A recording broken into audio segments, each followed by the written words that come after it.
When the narcissist feels the truth closing in, the fear behind the mask.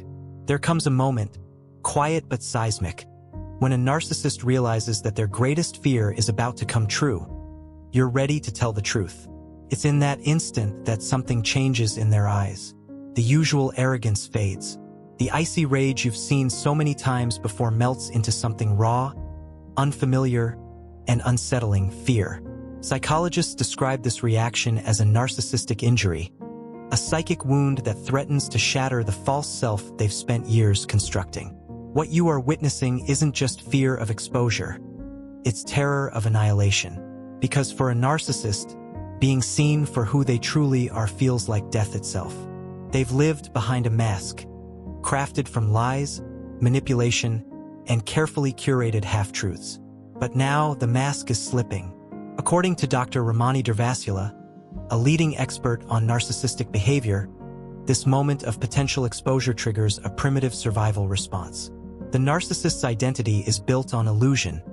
Truth, therefore, becomes their natural predator. And when they sense that predator closing in, they panic. Their once confident posture begins to crack. They grow restless, overly polite, even strangely kind, as if performing a desperate charm offensive.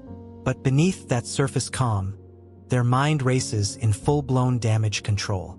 They know that your truth is radioactive, capable of destroying the false world they've built.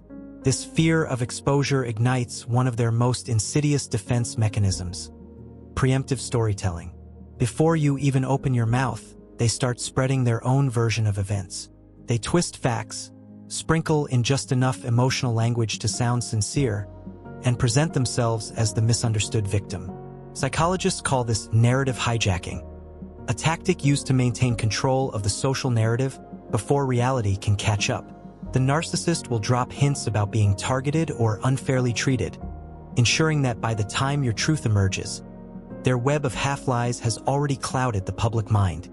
When this fails, the narcissist moves to defamation. They accuse you of orchestrating a smear campaign, of being vindictive or obsessed. The irony, of course, is that projection, attributing to you the very sins they're guilty of, is their oldest psychological trick. As Dr. Craig Malkin, author of Rethinking Narcissism, notes, projection protects the narcissist from confronting shame by externalizing it. Instead of saying, "I lied," they say, "You're lying about me." Instead of admitting deceit, they frame your truth-telling as an attack. And tragically, for those who still believe their charm, this performance often works, at least for a while. Let's explore the 5 telltale signs that a narcissist is terrified of your truth. 1. They accuse you of doxing or violating their privacy. When cornered, narcissists weaponize the concept of privacy. They treat truth like contraband. Even if you never mention their name, they'll claim you've exposed them or put them in danger. This tactic, according to trauma therapist Dr. Shannon Thomas, is rooted in deflection through moral panic. They know they can't control your story, so they control the narrative about your story. Suddenly, every word you say feels like a landmine. They'll say things like, "You're encouraging hate against me," or "You're putting me at risk." What they're doing is manufacturing guilt, conditioning you to silence yourself. It's psychological warfare through confusion and fear. Psychologists call this gaslighting by proxy. They manipulate not just you, but the public's perception of what's acceptable to share. The irony? Their accusations are often confessions in disguise. They panic because they know your story is recognizable. You don't need to name them. People will see the truth for themselves. So they try to rewrite the rules of honesty, portraying your truth as betrayal. The goal isn't justice, it's suppression. To protect yourself, experts advise setting strict emotional and digital boundaries. Document your interactions. Don't defend yourself publicly on their terms. Clarity, not chaos, is your greatest weapon. 2. They suddenly play the mental health or trauma card. As exposure nears, the narcissist undergoes a dramatic metamorphosis. Overnight, the grandiose tyrant becomes a fragile soul pleading for compassion. They post vague, sorrowful messages online about struggling with anxiety or healing from trauma. To the untrained eye, it looks genuine. But psychologists see this as emotional repositioning, a calculated shift designed to reframe the power dynamic. Dr. Eleanor Greenberg explains that narcissists often use emotional vulnerability as a shield of innocence. When they sense they're losing control of the narrative, they soften their image to elicit sympathy and mute criticism. Suddenly, your truth-telling becomes bullying. Your honesty becomes cruelty. Behind closed doors, they might reach out to mutual friends, whispering that they're barely holding on, or that they just wish the fighting would stop. This covert manipulation traps you in a moral paradox. If you speak, you look heartless. If you stay silent, they continue to shape the story. It's a psychological snare, and their goal is to make you question your own empathy. According to trauma psychologist Dr. Judith Herman, this tactic taps into the victim's natural compassion fatigue. You've already endured their chaos, and now you feel pressured to comfort them in their collapse. But that's the moment you must hold your boundary. True compassion does not mean tolerating manipulation. Protecting yourself is not cruelty, it's survival. The deeper psychology beneath the panic. At the heart of all these behaviors lies the narcissist's deepest wound, the fear of shame. Their entire persona was built to avoid that unbearable feeling of exposure. Psychologists trace this back to childhood, often a place where the narcissist learned that love was conditional and perfection was the only path to safety. So, they crafted a false self, a flawless mask to earn admiration and avoid rejection.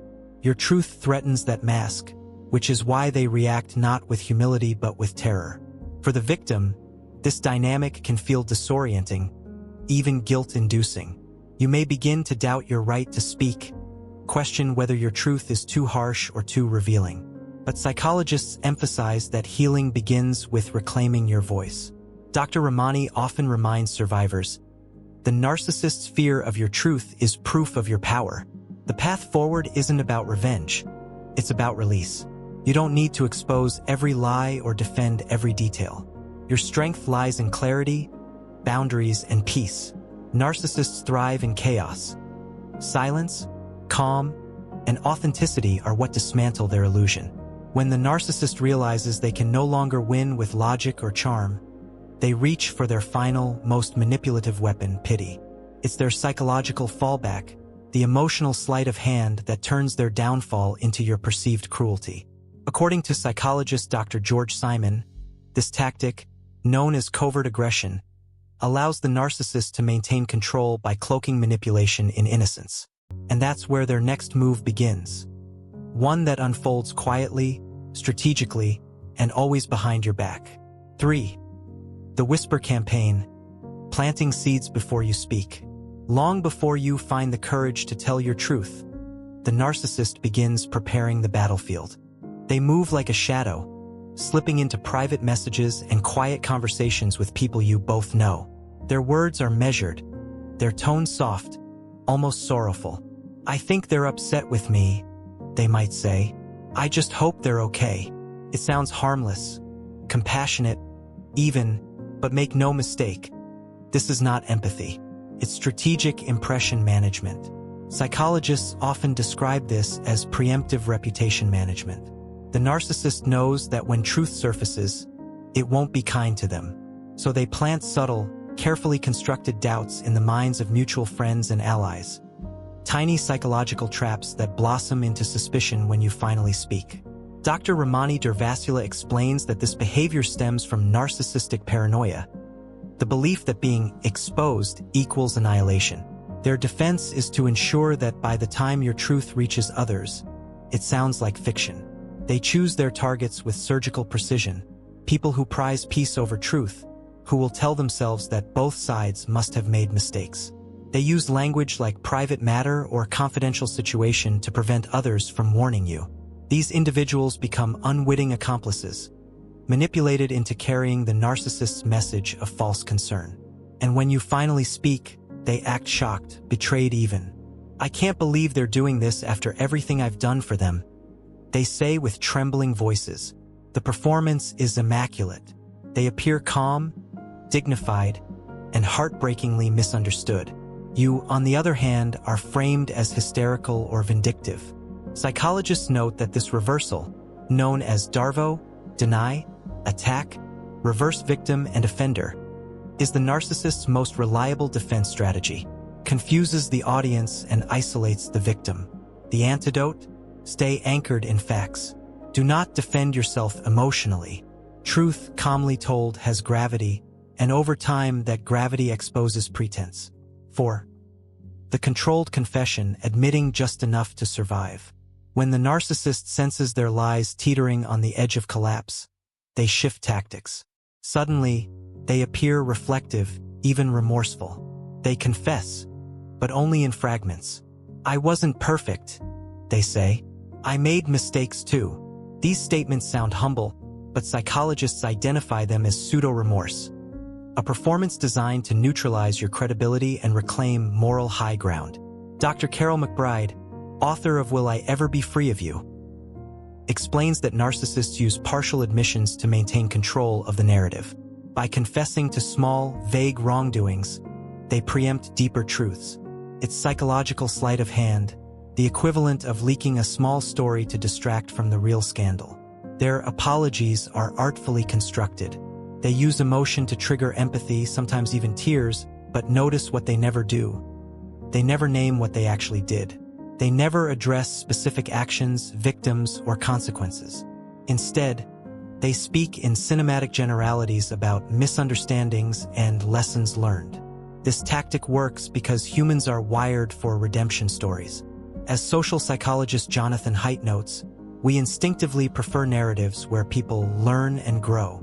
Narcissists exploit this cultural bias. They present their small admission as evidence of moral evolution, ensuring that anyone who continues to speak truth afterward looks unforgiving or obsessed. The goal is not healing, it's containment. They want to close the conversation before it begins, to convince everyone that the past is settled. But as trauma specialists remind us, closure is not achieved through performance. It's earned through accountability. If the narcissist's confession doesn't name the harm or validate the victim's experience, it isn't healing, it's damage control. For survivors, psychologists recommend a simple but profound strategy. Refuse to debate sincerity. A false confession is still a lie, even if it sounds poetic. Focus instead on your recovery, not their performance. 5. The threats fear as their last fortress. And when pity, charm, and controlled confession fail, when their kingdom of illusion begins to crumble, they turn to their final fortress, threats.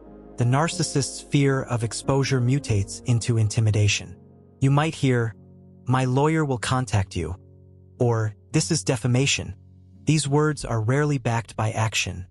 They are weapons of fear, not fact. Psychologists describe this as reactive control behavior, a desperate attempt to reestablish dominance by triggering the victim's anxiety response. Narcissists rely on your natural aversion to conflict. They want you to second-guess your right to speak, to imagine catastrophic outcomes that never come. When legal threats fail, they escalate to social warfare. They gather screenshots, twist private conversations, and release carefully edited fragments online. Each post, each vague caption, is designed to send a chill through your spine, a reminder that they can rewrite your story at any time. If even that fails, they pivot to emotional blackmail. "You're ruining my life," they cry. "If you say anything, I'll fall apart." It's a performance meant to fuse guilt with fear, trapping you in paralysis. As clinical psychologist Dr. Les Carter notes, this is the final, frantic stage of narcissistic collapse, when the false self disintegrates and the person behind it will do anything to survive. But here's the paradox. Their panic betrays them. The louder they threaten, the clearer their fear becomes. The more they fight to control the narrative, the more obvious it is that something is being hidden. People begin to notice the dissonance between their calm mask and their chaotic behavior. The illusion unravels on its own.